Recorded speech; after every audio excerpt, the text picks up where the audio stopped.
E chegou o momento, Kuroda, de falarmos de Boom-Boomger, que a partir de agora a gente vai falar de forma um pouco diferente, né? Vão ser pequenos quadros dentro de um quadro maior.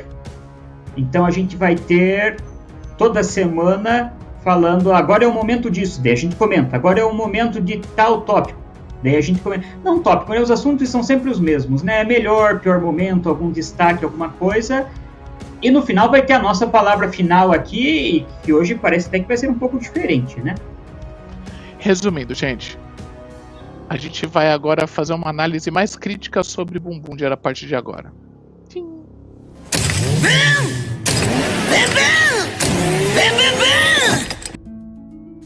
O que aconteceu então nesse episódio 33 de Boom-Boomger, Kuroda? Vamos resumir para quem está nos acompanhando. O Gemba ainda estava afastado da equipe, como nós vimos no episódio 34, mas ele já teve ali uma lição que o Tokyo Rokugou, né? E aqui nesse episódio eu acho que a gente tem dois momentos. A gente tem a história do Gemba acontecendo e o grande momento, talvez, o grande momento mais até do que a volta do Gemba para a equipe que acontece e os novos poderes, que também é algo muito importante, mas é o fechamento da história do Mad Rex, né? Que, na minha opinião, até agora é um dos melhores vilões de Boom-Boomger, né? O que mais que a gente pode dizer que aconteceu nesse episódio? Não, resumidamente é isso. Você mandou bem, é isso. E como foi falado nos comentários também, agora o Boom Violet também tem um upgrade do Byung-Ji, né? Com os trens. Então aconteceram essas coisas no episódio de hoje.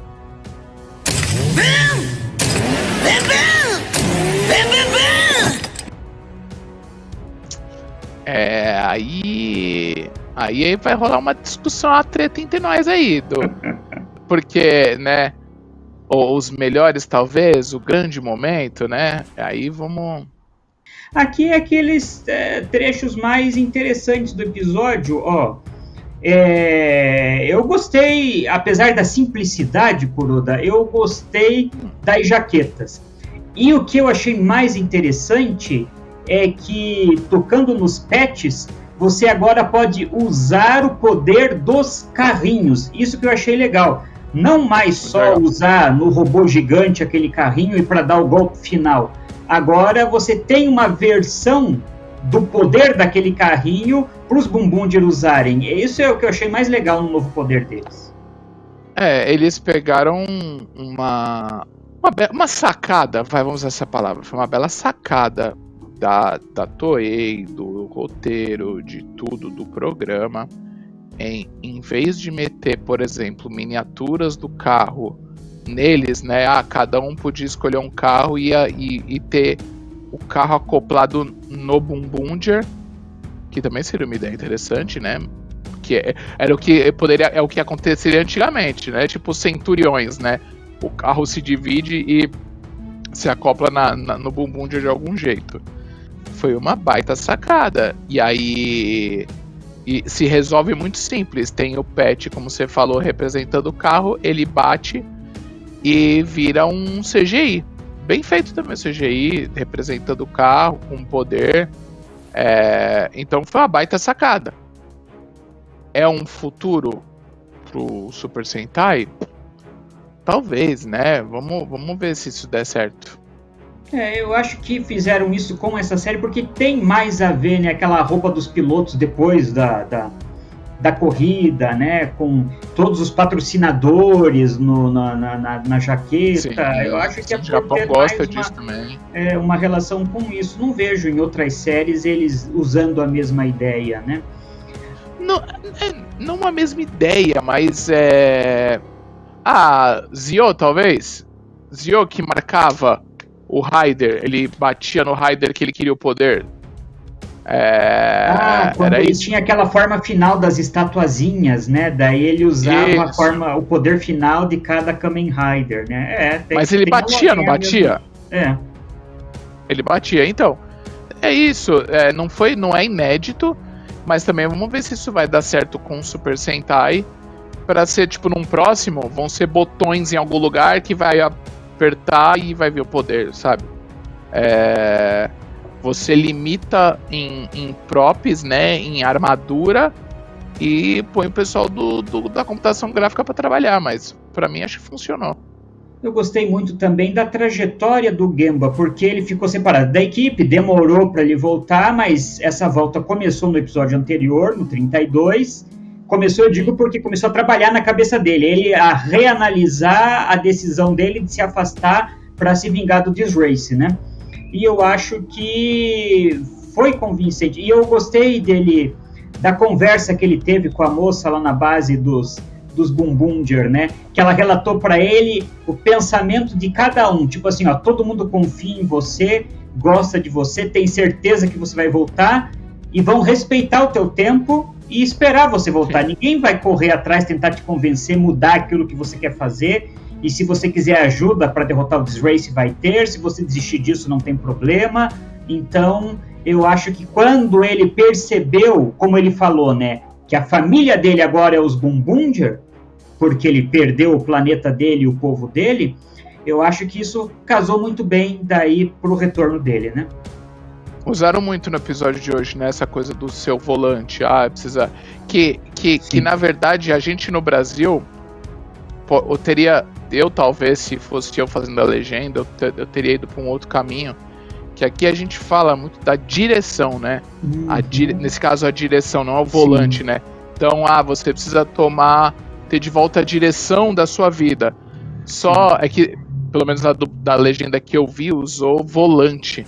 Mas eu teria usado essa brincadeira com a direção. Sim. Que foi uma mensagem muito explorada no episódio de hoje, dessa semana. Se a gente falou do melhor, Kuroda, então agora...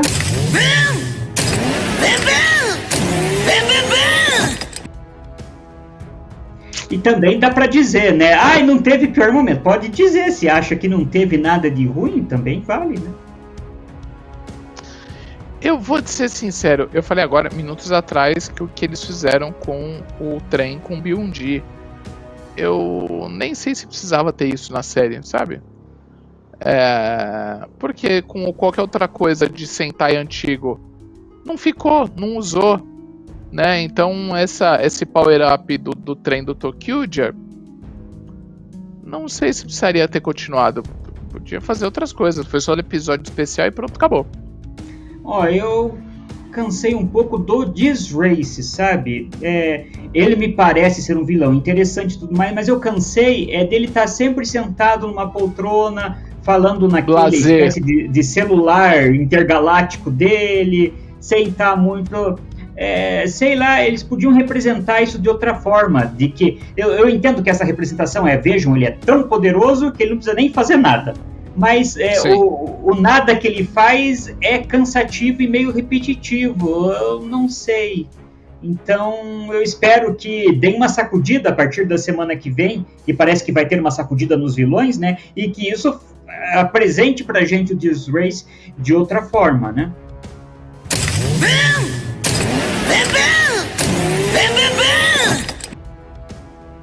Bom, para mim o destaque desse episódio, como eu tinha comentado antes aí, é a trajetória do Mad Rex, para mim.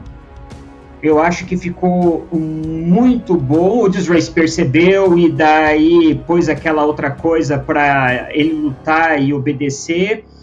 E eu me surpreendi, porque eu achei que o Taya ia matar mesmo o Mad Rex como ele tinha pedido. Mas ele seguiu esse recado do episódio, e que, como você comentou, então, para ficar melhor na tua tradução, né, falou pro Mad Rex, retome a direção da tua vida também.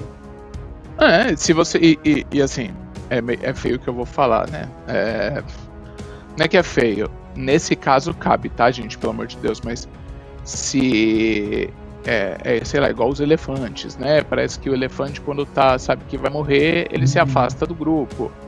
Então, nesse caso, o Mad Rex, ele já morreu, ele sabe que ele não, que aquele corpo, aquela situação não vai durar para sempre, e sentia que podia acontecer alguma coisa e falou, e sentiu, eu tô com uma coisa aqui, eu vou explodir. Vou embora, vou explodir do meu jeito, nos meus termos. Ele escolheu como ele queria, ou aonde ele queria, talvez, e foi isso, foi pro espaço com o carrinho dele lá e explodiu. E é isso, acabou.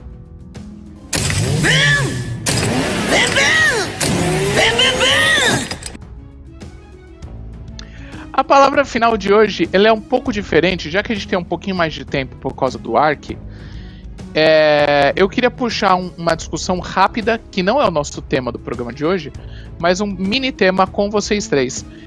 Hoje, assistindo as coisas pro programa de hoje, eu percebi algo que está ficando muito forte, na minha opinião. Eu queria a opinião de vocês em relação a produtos de Tokusatsu em geral, porque a gente sempre ligou o Tokusatsu com os brinquedos, né? Historicamente, todo mundo sabe, né? Feito para vender brinquedo. Mas assistindo Ark, aconteceu uma coisa com anúncios dessa semana que me pegou. As 3 séries últimas séries das 3 franquias estão engajando com vestuário. Então, aí eu vou dar os exemplos, aí eu queria saber a opinião de vocês. Nós tivemos então as jaquetas do Boom Boomger, que já foi anunciado que vai ser vendido, né? Nós temos o anúncio das roupas do Gotchard. E assistindo Ark, saiu a propaganda das capas da família Ultra. Né? Aquela que é um sobretudo um azul. Bem zero, né? É um azulão. Isso será que é um novo... Eles perceberam que vestuário geek tá aqui. Vestuário geek, então, será que eles perceberam só agora? Ou eu que percebi só agora que tá dando dinheiro? Que é um caminho a se seguir? Não, eu acho que acontece já há algum tempo. Eu acho que talvez eles estejam investindo mais ainda nessa parte do vestuário. Mas, por exemplo, na franquia Kamen Rider já faz há vários anos que a roupa, às vezes, dos vilões, o acessório dos heróis, de ter um brinco, um anel, alguma coisa, também é vendido. Mas a Toei, ela, sei lá, dá pra gente dizer que ela faz isso há pouco mais de 10 anos, eu acho, na franquia Kamen Rider, por exemplo. Porque se a gente volta, por exemplo, em Zyuranger, cada Ranger tinha uma roupa específica, mas aquilo nunca foi vendido. A Toei nunca se tocou que ela poderia vender as roupas civis dos Zyuranger. Eu acho que é só lá com Gal Ranger que eles começam a vender as jaquetas, acho que antes com Google 5, vender a jaqueta do personagem, mas ainda é só a jaqueta. Depois de um tempo, a Toei percebeu que o ideal era inventar itens, e a Tsuburaya tem feito isso também. Ela cria itens de vestuário que ela coloca nos personagens civis para vender depois para as crianças. Eu acho que eles faziam coisas bem limitadas, muitas edições limitadas, e começaram a realmente nesse ponto aí, perceber que tem um mercado aí e vão testar, né?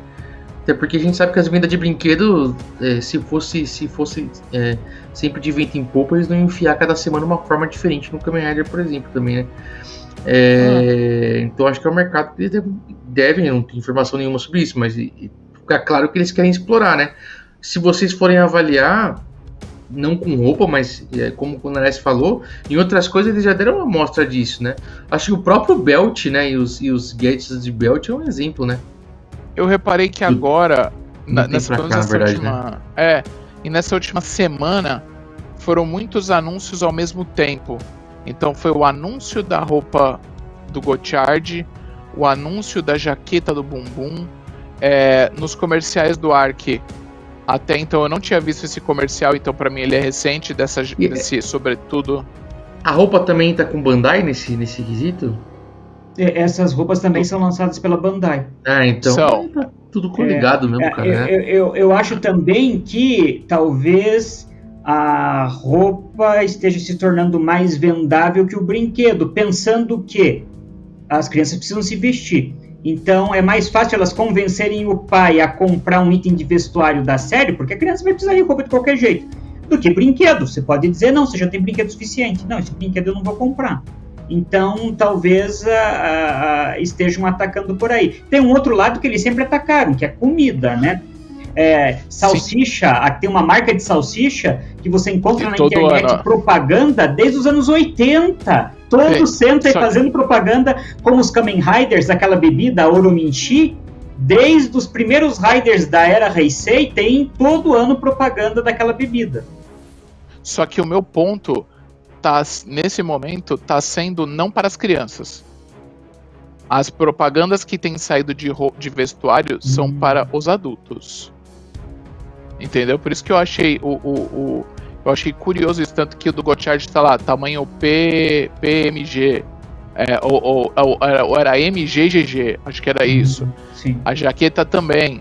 Então é mais para os mais velhos do que para as crianças.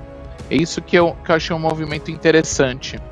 Mas fica aí, vocês que estão assistindo a gente nos comentários, diz aí que a sua opinião, se eu fiquei muito louco ou se eu percebi só isso para os adultos agora. Mas eu achei um clique que me deu que eu queria jogar em pauta para este programa.